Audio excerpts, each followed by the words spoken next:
한동훈 후보자를 낙마시키는 게 민주당의 사실 목표인 것 같고 한덕수 후보자에 대해서는 사실 민주당에서도 특별히 사퇴해야 된다는 생각을 저는 그러니까 제가 지금 민주당실 안에서 그런지 특별히 진심으로 하는 것 같지는 않아서 근데 이제 쓸 수 있는 카드가 그거밖에 없다 보니까 근데 장관은 뭐 국회가 어떻게 할 수 있는 게 아니잖아요. 후보가 그냥 임명하면. 그렇죠. 그렇기 때문에 그러니까 한덕수 후보자에 대한 이거를 이제 그 수단으로 해서 그 윤석열 그 대통령 당선인으로 하여금 한동훈 후보자를 처리를 하도록 압박을 하는 카드가 아닌가 생각이 들고요.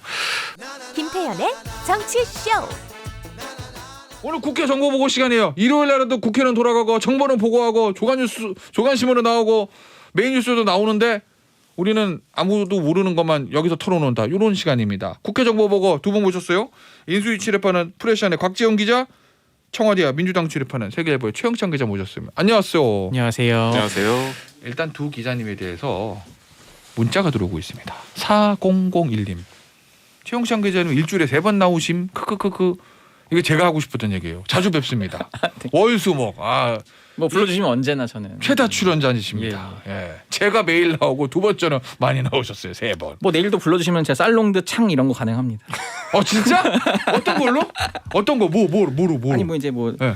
성대모사로 좀 유명한 뭐 예술가라든지 뭐 네. 이런 것들을 한번 더 연구해 보면은 네. 또 뭐 되지 않을까. 예술인 쪽이나 이런 거에서 저- 낭독 뭐 이런 걸로 해서. 예, 저희가 SM 데이터베이스에다 기록해 놓겠습니다. 살롱드 창 가능. 유명 예술가 성대모사 이런 걸로.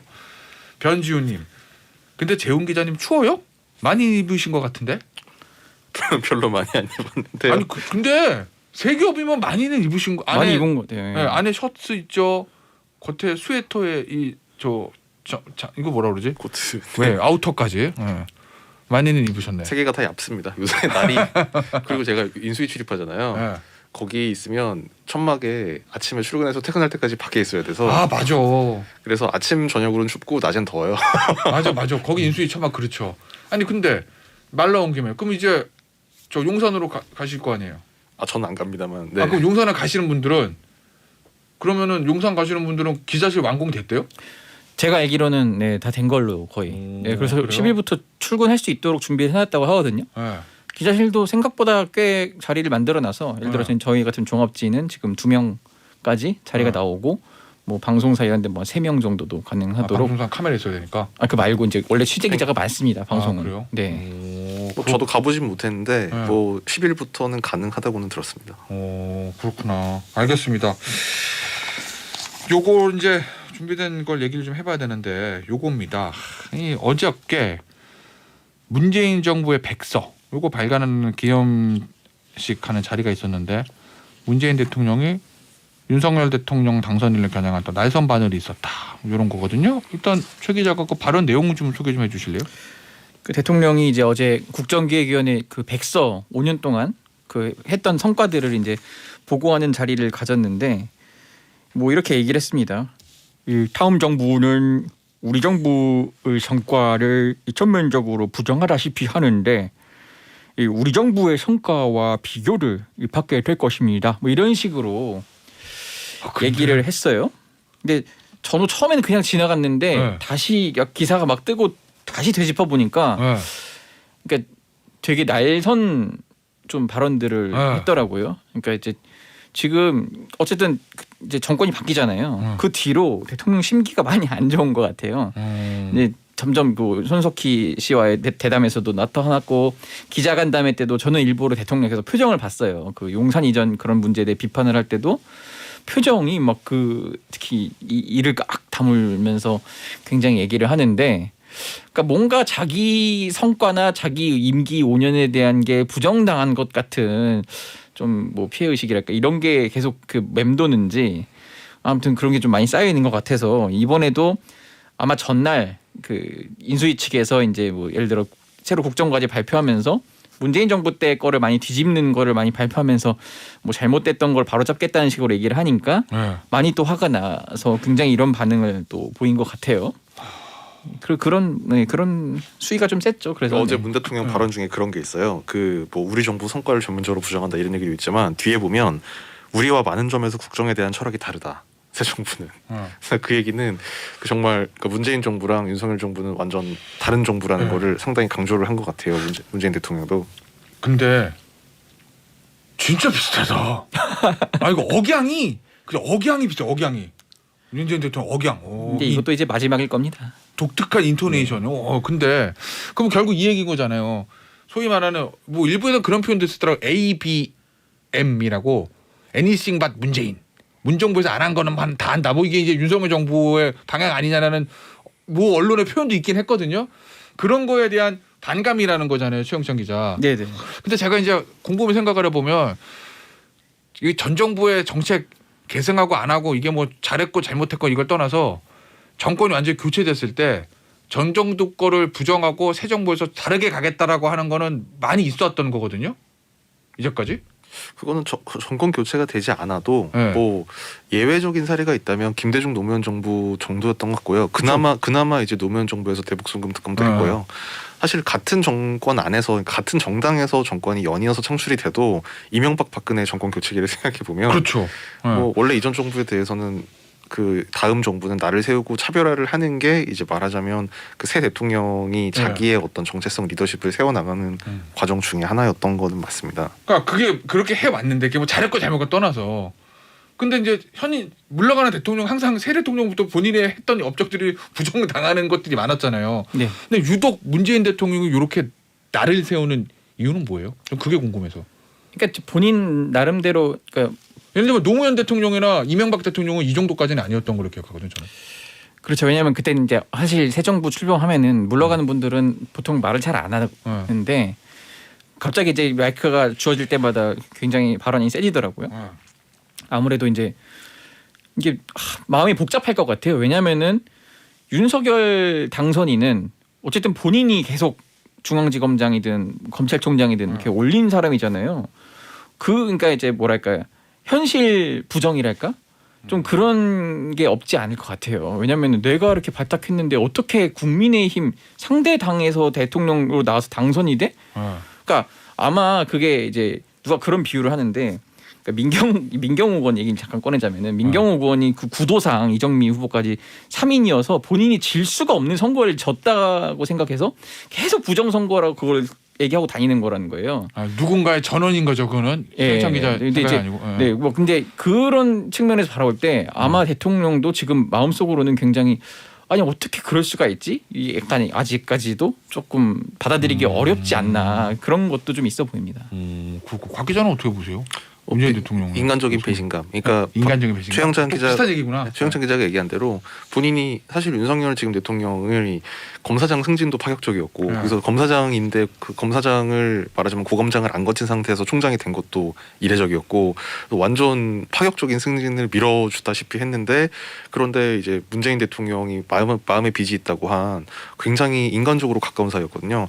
뭐 이것도 이제 앞으로 할 얘기가 없을 테니까 얘기를 하자면, 문재인 대통령이 당대표였을 때 보통 시간이 남으면 저녁에 약속이 없으면 또 중진 의원들 만나가지고 뭐 하는데, 시간이 남으면 그냥 조국 그 장관을 찾아가고 그랬다는 얘기도 있었어요.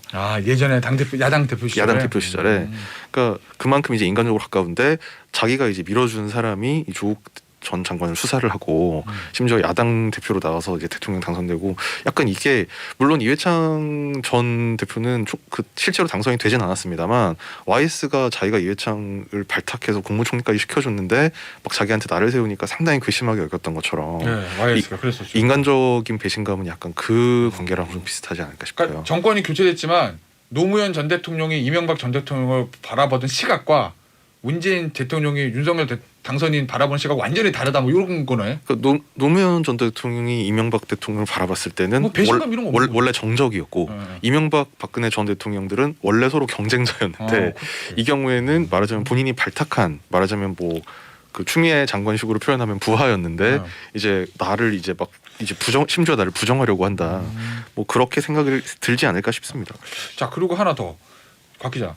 이게 문재인 대통령이 앞서 최영찬 기자 얘기한 대로 한두 번 지금 비판적인 얘기를 한 건 아닌데, 그동안 인수위 측에서 반응은 있었거든요. 특히 이제 용산 이전하는 거 반대했을 때도 인수위 측에서 이제 날석에 받아치는 것들이 있었어요.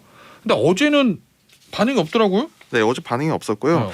사실 그 용산 관련 부분 약간 좀 그 지금 윤석열 당선인 측에서는 이를테면 용산이라든가 아니면 검수완박 등등 실제로 문재인 대통령이 영향력이나 그 실제적인 어떤 권한을 행사하는 문제에 대해서는 좀 민감한데 뭐 이렇게 무슨 뭐 성과를 부정한다든지 뭐 약간 이런 좀 뭐랄까요 좀 그 정치적인 평가의 부분에 대해서는 지금까지도 별로 반응을 보이지 않았었는데요.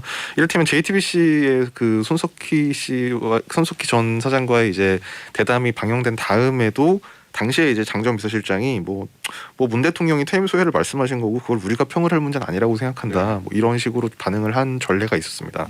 다만 이제 제가 좀 아까 말씀드린 대로 검수완박 같은 경우는 굉장히 민감하게 반응을 했는데 이거는 실제로 이제 법안이 통과되고 거기에 대해서 문재인 대통령이 재가를 하고 이런 절차가 남아 있었기 때문인 것 같고요. 실제로 JTBC 그 손석희 대담 관련해서 어떻게 보시냐고 물어봤더니 뭐 퇴임 소에 말씀하신 거고 우리가 평을 할 문제는 아니라고 생각한다. 근데 검수완박이 장전 실장이 이렇게 얘기했어요. 네, 알겠습니다. 청문 얘기 좀 해볼게요.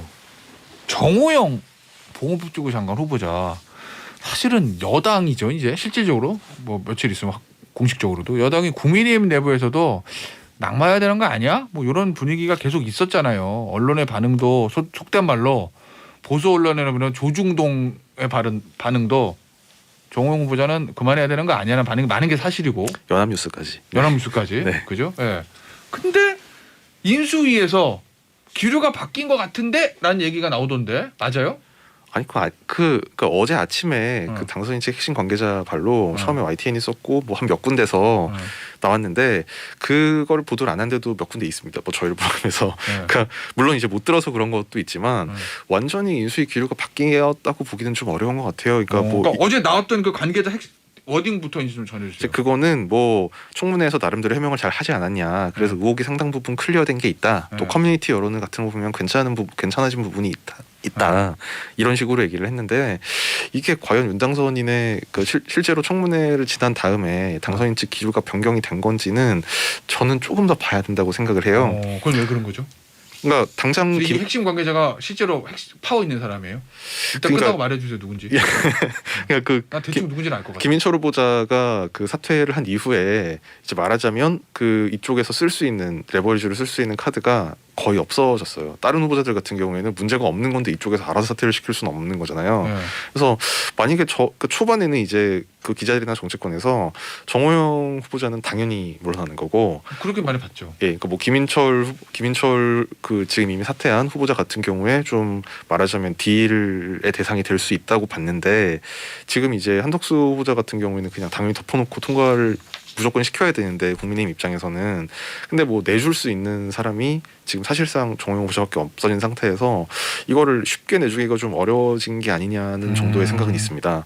근데 어쨌든 뭐 국민의힘 내부에서도 정호영 후보자를 끝까지 임명을 해야 된다라고 생각하는 사람은 정말 거의 없는 것 같고요. 그래요? 네. 그래서 이걸 결국 저는 시간의 문제인 것 같은데 한덕수 총리 후보자 인준이 지금 상당히 좀 길어지는 국면으로 접어들었는데 결과적으로는 이제 정호영 후보자를 임명 강행을 안 하더라도 시점은 이제 그런 말하자면 이 그 한덕수 후보자에 대한 거치가 결정이 되는 시점하고 맞물려서 이를테면 지금 자진 사퇴를 시키는 방법보다는 뭐 국회에서 인사청문 보고서가 채택이 안 되고 뭐 그랬을 때 이제 윤석열 대통령이 그러니까 대통령 취임한 후에 임명 강행을 하지는 않는 방식으로 가지 않겠느냐라는 생각이 듭니다.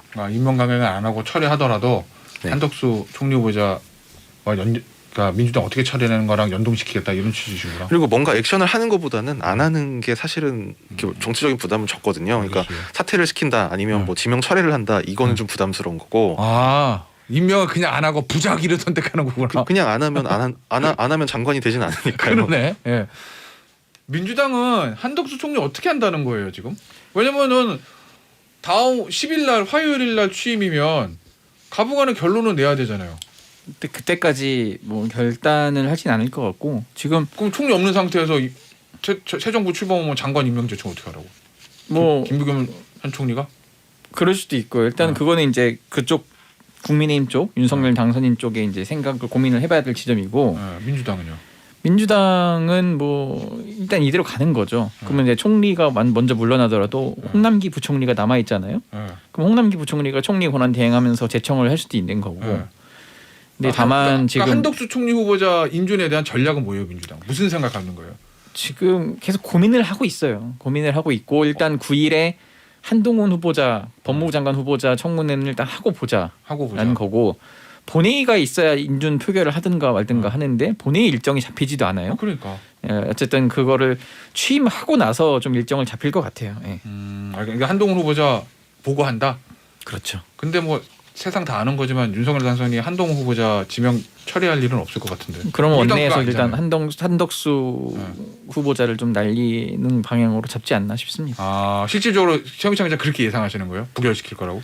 근데 이제 저는 이게 좀 복잡한 마음인데, 나 진짜 궁금해. 민주당이 어떤 전략을 쓸지. 그러니까 원내가 단일 개혁가 잘 된다면은 원내 지도부의 방향대로 갈 거예요. 근데 생각보다 한덕수 후보자랑 개인적인 인연이 있는 의원들이 많아요. 아 그렇겠다. 근데 그 무기명 투표거든요. 네. 실제 표결을 붙여보면 생각보다 찬성표가 많이 나올 수도 있어요.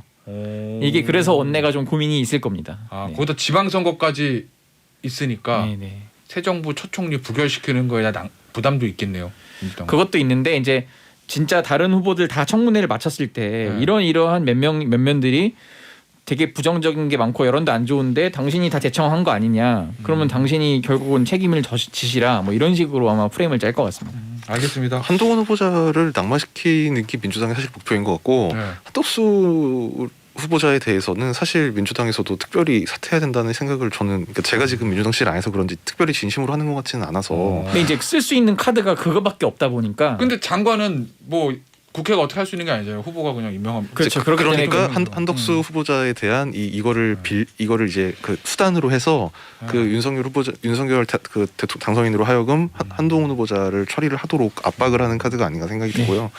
뭐 실제로 본회의에서 막 반란표가 50표 이상 나와야 본회의에서 이제 부결이 되기 때문에 그렇진 않을 것 같은데 사실 지금 윤석열 당선인 측에 보면 이 검수완박에 대해서 그냥 조용히 넘어갈 수 있는 거를 문제를 크게 키운다든지 아니면 이 총리 후보자 문제 같은 경우도 이제 사실은 다 이게 지방선거랑 이걸 아예 생각을 안 하지는 않는 것 같거든요. 그러니까 이 모든 게 사실은 윤석열 후보자 측의 초점은 오히려 지금 지방선거에 가 있는 게 아닌가 생각이 됩니다. 이게 국정 동력이랑 연관된 문제라서요. 알겠습니다. 한 시간이 한 3분 남았는데 뭐 방금 전에 얘기 나왔으니까 한동훈 후보자 얘기 좀 해볼게요. 이제 청문회는 9일에 있을 겁니다. 검수완박 뭐 이런 걸 가지고 엄청난 공방이 있을 것 같긴 한데 어제 최 기자 요거 네.